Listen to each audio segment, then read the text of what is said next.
Hey guys, Spike here in another Open Dragon Mouth video. And yes, it's been a while. I know you hadn't seen me since Anthrocon, but a few things. I was kind of recovering from the excitement from Anthrocon. Plus, I've been working on a few projects for some upcoming stuff, which I will get into a little bit later.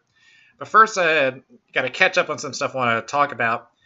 First off, you have seen, if you haven't already, my review of Pokemon Go, which, while I said is a great game to play, they got server issues.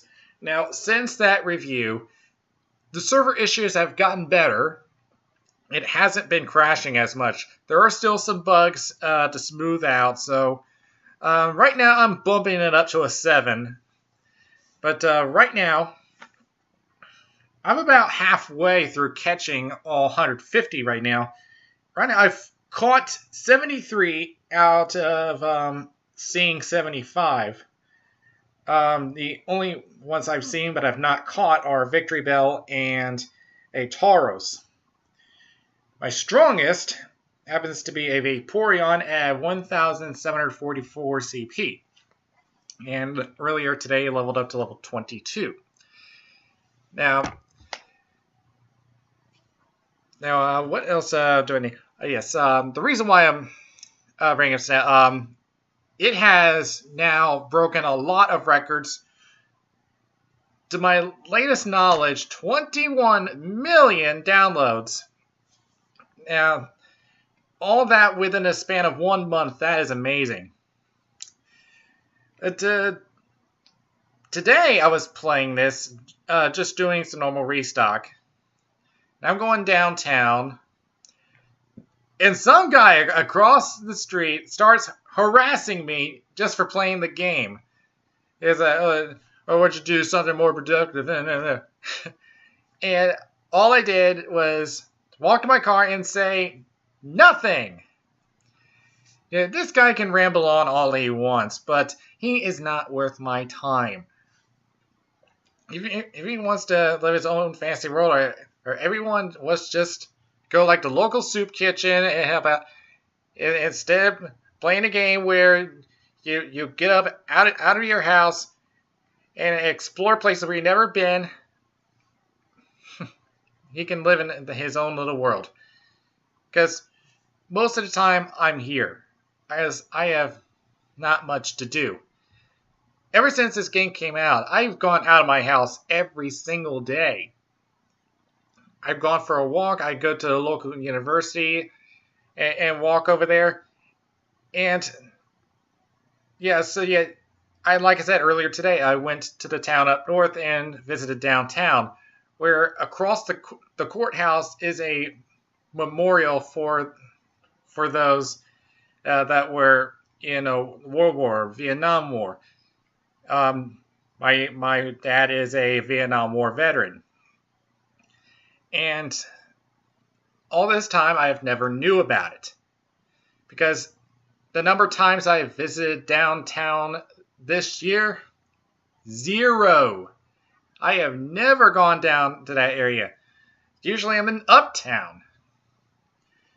So for rediscovering this, yeah, see, I have never visited this place before. Yes, I'm playing the game, but when I'm not playing it, I actually do look at the names of those who had fought hard for a country. You may have your differences about war, but the thing is that you must have at least have an appreciation for these men and women who have put their lives on the line to do their duty and help protect the freedoms right here in America.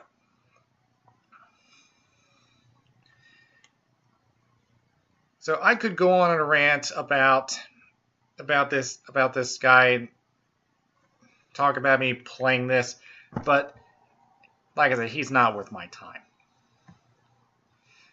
All right, I got some movie stuff for you guys. First off, like I said, this game has gotten so popular that a Pokemon live-action movie has gotten a green light. So what they're doing is that they are going to make an adaptation of the game Great Detective Pikachu. Now, a lot of my American viewers are like, what the hell did you say? Now, yeah, there's a game called Great Detective Pikachu, which has only been released in Japan.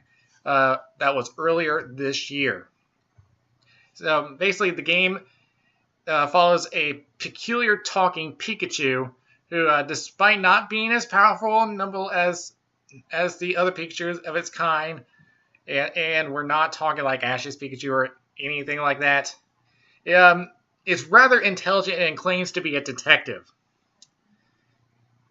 And he encounters a boy named Tim who somehow understands what he's saying. I guess I shouldn't be surprised by that, seeing how some of the other characters seem to figure out what they're saying. But anyway, so that's the basic plot of Detective Pikachu. So it will become a movie. When it'll come out, it'll probably be 2018, so 2 years from now. But the exact time is yet to be released as of right now. And of course, this past weekend, Comic-Con has come around, and we gotten a little bit of an insight of the second movie of Guardians of the Galaxy. To my knowledge, they have not publicly released the trailer yet, but they have shown it at Comic-Con. And one thing I have noticed is that people have turned their attention to Baby Groot. In fact, I'm kind of curious as to what he's going to be doing now. It's the same character, but whole different kind, I should say. I won't say what it is for those who have not seen the movie. Just if you haven't seen the first movie yet, where have you been? Just go ahead and take a look at it. But have they released have they put in a release date yet? I don't think so. But at the same time, they have also released a bit of news that, personally, while I can see what they're doing, I'm not too happy about their choice. They will be making a Guardians of the Galaxy attraction at Disney California Adventure, but it's going to be at the cost of a classic attraction, the Tower of Terror. Which, if you've never been on it, it's an up and down ride where it just randomly picks you up, drops you in the elevator. And it's based on the Twilight Zone series. And to my knowledge, it's not affecting the one in Orlando. But while I will say that we should have a Guardians of the Galaxy attraction, I don't think it should be at the expense of Tower of Terror. And I'm not exactly sure what they plan to put into this attraction. So I just have very little details. I only know that this is a confirmation. So we will see what happens. And while I'm on the topic of theme parks, the Muppets did also recently get their own show at Liberty Square, which will be outside the Hall of Presidents, about America, of course. So that will be coming very soon, and I think it's going to be either September or October, or one of the two, this year in Orlando. So when I get the chance, I'll be taking a look at that as well. Alright, so next up. Now, I don't know much about this event, but I've seen photos posted of this. Now, every second Saturday is Frolic, which is located in San Francisco. The furry community regularly attends this dance party, which is located at the Stud. a bit suggestive there. And so now this news article comes out, and they are worried that the 50-year-old bar is in danger after their rent has gone up. And I'd say this is comparable to another story that came out of California where someone was in danger of losing his apartment after his landlord greatly increased his rent. So now the owner slash manager of the stud is announcing that he's selling the business. The local furry blog called the Dog Patch had shown that their shock about this possible loss of revenue.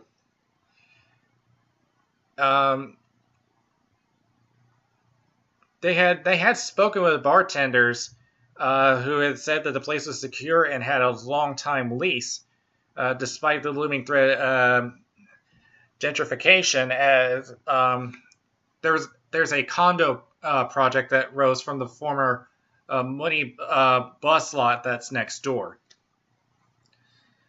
So now they have formed a Facebook group called SOS Save Our Stud. So now, yeah, like I said, this Facebook page is up. You can go ahead and visit that if you'd like. We'll try to keep you updated on this. But if the stud closes, I'm not sure what is going to be the future of Frolic.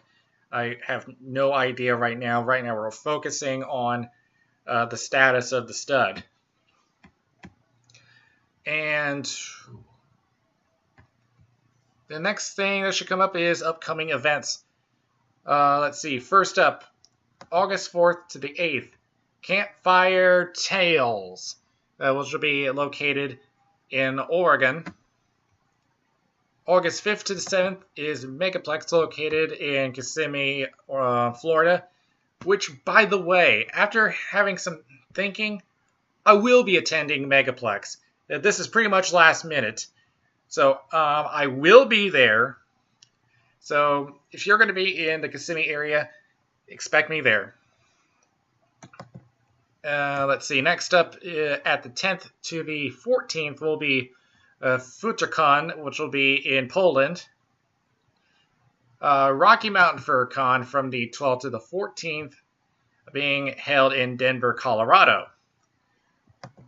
At the same time is FA United, which they have moved their convention over to Virginia. And from what I heard, it's going to be in, is it Norfolk? I think it is. Yeah, that's at least what I believe it was. I know they're in Virginia now. So. 17th to the 21st, Eurofriends over in Germany. Of course, a big con over there. 25th to the 29th is Camp Feral, which will be held over in Ontario, Canada. One more, and that is Indy FurCon from the 26th to the 28th over in Indianapolis. Okay, and try to see, is there anything else that I'm forgetting? I don't think so. All right. So that is it for me. The Dragon's Mouth is now closing.